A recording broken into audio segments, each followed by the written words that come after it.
Hi guys and gals, it's Miss Tiffany from McDonough Public Library here with another new book talk.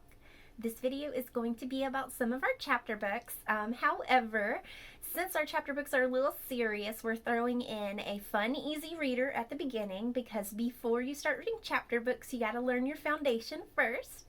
So we have our easy reader, then we'll have a couple of chapter books, and then we're going to round it off with some graphic novels because the chapter books are a little bit more serious.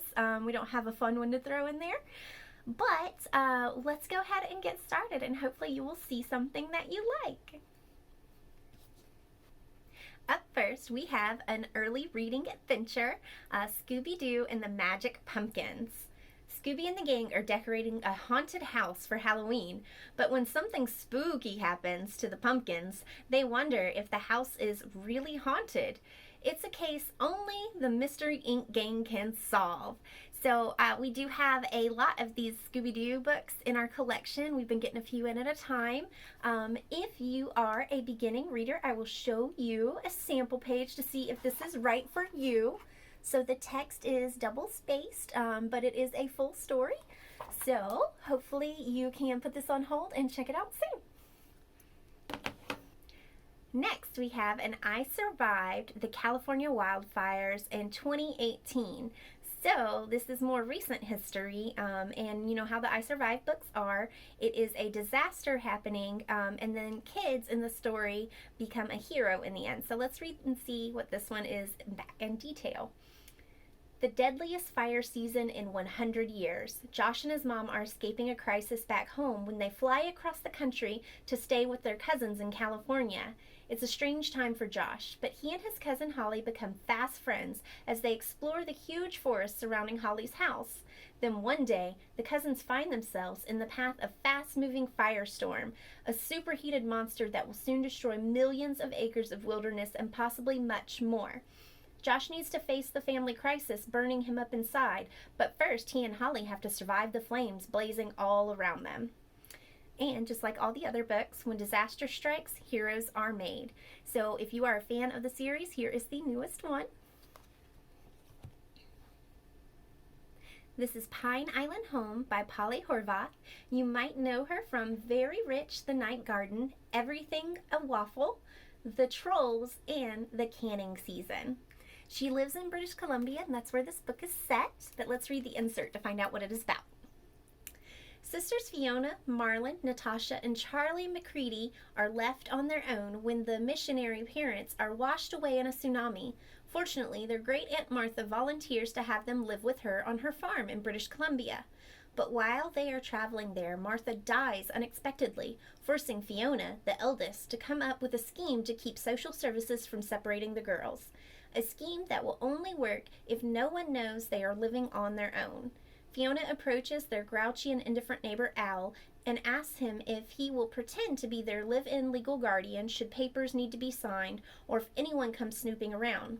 He reluctantly agrees, under the condition that they bring him dinner every night. As weeks pass, Fiona takes on more and more adult responsibilities, while each of the younger girls find their own special role in their atypical family. But even if things seem to be falling into place, Fiona can't help but worry that it's only a matter of time before they're caught. What she needs to do is find them a real guardian soon. So this story is what we call realistic fiction. So if you like realistic fiction books, this might be perfect for you. We have a new novel by Sharon Creech. You might know her from Walk Two Moons and The Wanderer, although she writes several books in children's. So if you recognize her name, you probably already want to read this one. It is called One Time.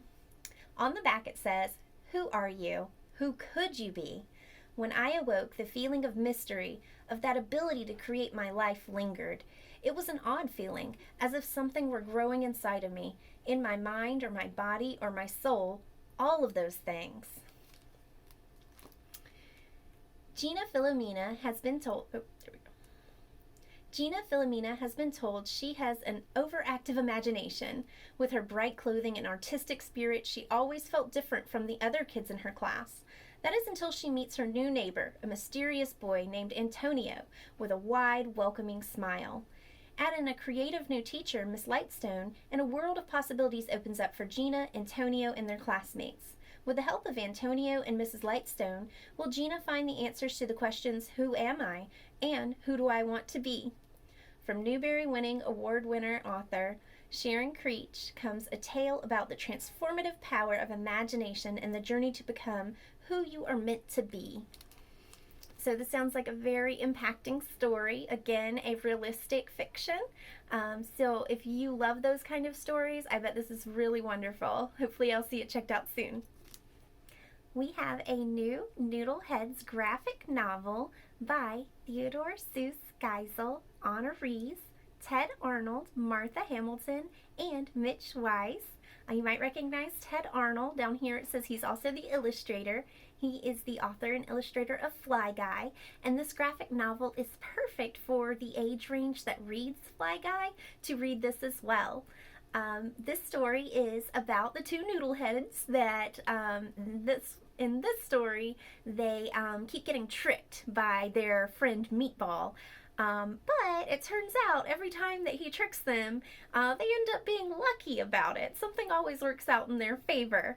So, if you've not read any of these, I'm going to open up to the illustrated first page where they are introducing themselves. So, if this reading level looks appropriate for you and what you're reading right now, put it on hold and it can be yours for 2 weeks at a time.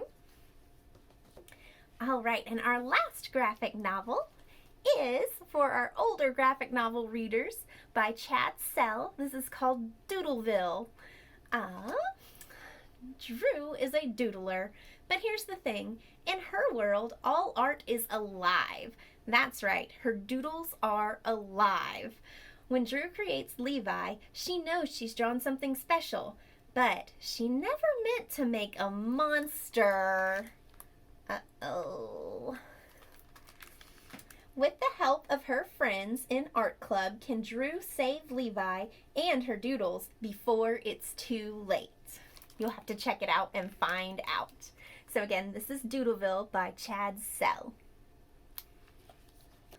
Alright, I hope you have enjoyed this potpourri of video about our graphic novels, chapter books, and one easy reader. Be on the lookout for another video with new books.